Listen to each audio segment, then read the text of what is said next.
Welcome back to Joe's my channel of an everyday life of an Aspie. If you're following me right now and you're new to my channel, I'm AspieAnswersAll, or known as Aspie. I'm all about basically creating mental health and awareness on my channel versus just sharing my life stories and journey with you guys and sharing my stories based on my life journey with the conditions of Asperger's syndrome, OCD and the like.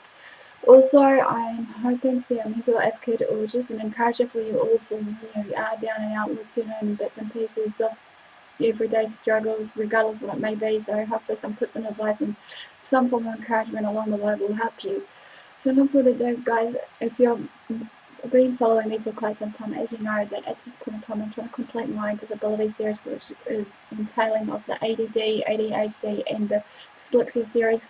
Even though it has, like I said, taken a while, but I humbly apologise on that. But unless I'm getting into it right now, trying to get the promise of the light for you. So enough for the do, guys. Basically, this one's going to be part 6, episode 1, how to fight ADD, dealing with ADD in children.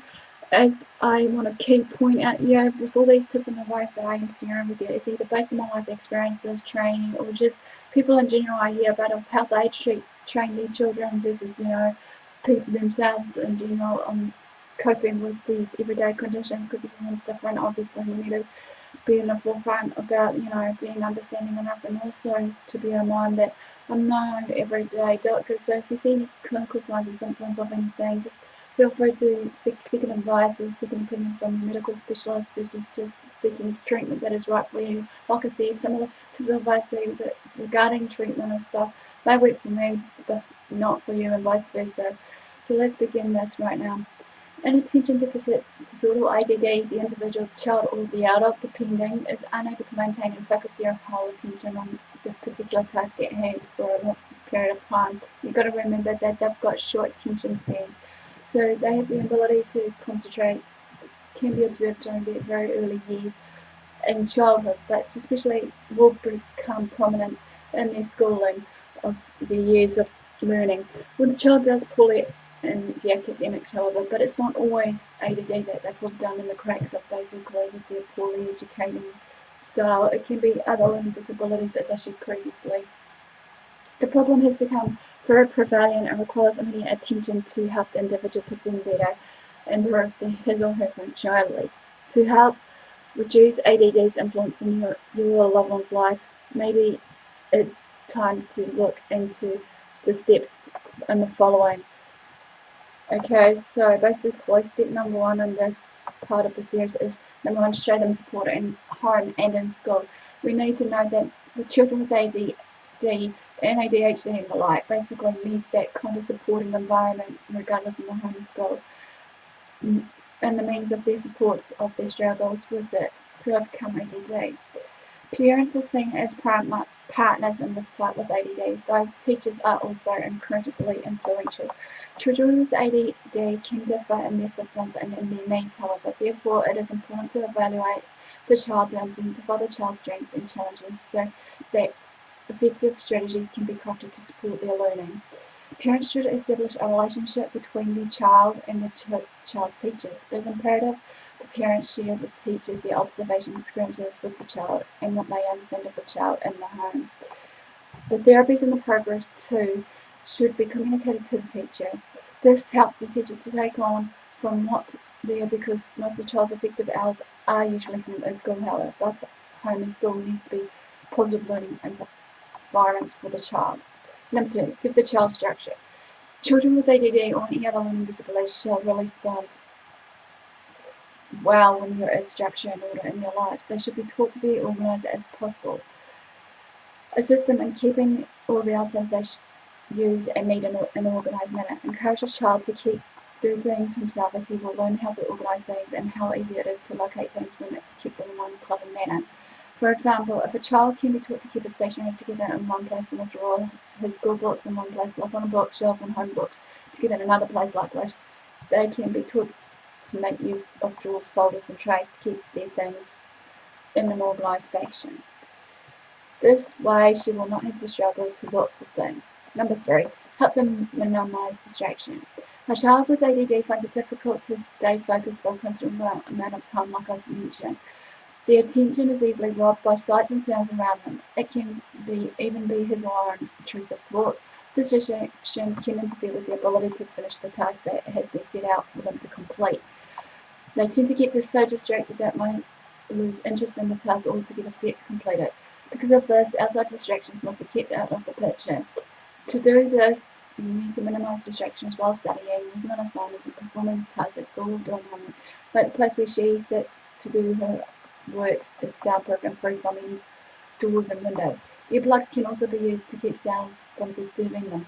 It also helps to make time for frequent short breaks, as they cannot absorb a lot of information, or another key factor, they can't sit for so long. Number 4, help them to stay motivated. To make things simple for the child, a single task can be broken into multiple tasks or subtasks, as we can call it. It will be easy for them to work upon and stay on track. Help him or her keep the list of tasks he needs to finish in writing and within his view for future reference. As and if necessarily narcissistically accomplish something, use it as a platform to increase and boost their motivation. Appreciate him. Recognize his achievement, no matter how small and significant it may have been to you. A child with ADD really craves for praise and appreciation and good words because they hardly get them. They mostly put through negative reinforcement. Only words such as mischievous, ill-disciplined, rude, rash, lazy are associated with these labels, as I've shared some before. Make it a point to appreciate and reward them for good behaviour, no matter how insignificant it might be. Outwardly look to you also, because it might be a small step leading for a bigger step for them later on in the future. Number 5, teach them that misbehaviour is something that will not be tolerated. When they misbehave, make it a point to let them understand that misbehaviour or inappropriate actions can and will attract consequences in the future or in the near time frame. The consequences can be given them timeouts or suspended privileges. Apart from the consequences, help them understand how they could have done something differently through their neurological makeup is to be blamed for their inappropriate behaviour. Sometimes they need to be corrected the hard way. Number 6, handle instructions carefully. As you know, children with ADD, ADHD find it extremely difficult to follow instructions. Some of them may give you an impression that they have understood everything and will face no issues following them. But in reality, let's be real here, difficulty in following instructions is one of the hallmark problems of ADD. Here's what to keep in mind though. Number 1, to make their job less complicated, the steps involved in the instruction process can be broken down into instructions having fewer or smaller steps. Number 2, can also help to keep the instructions very brief, simple, and it's important for the child to assimilate it easily. Number 3, repeat the steps instructions a couple more times for them to remember and to follow. Number 5, the instructions can also be given in writing in such a manner that different steps are highlighted, marked in different colours, and illustrations may be good here for them to follow. And last but not least, number 6, maintaining direct eye contact with the child while communicating can make it easier for the child to follow the instructions. Number 7, allow them to work on multiple tasks. It is very easy for a child with ADD to drift away from the task at hand and get lost in thoughts and imagination. He or she has very limited attention span and focus, as mentioned. She may find it difficult to sit on a single assignment until it's completed, This can help the child behind in other tasks and projects. Therefore, the child can actually be encouraged to switch between tasks, projects, assignments. This way, he or she has the liberty to start working on a different subject or assignment once he is interested in one subject. He can switch between multiple assignments. This method can keep him productive for longer periods of time.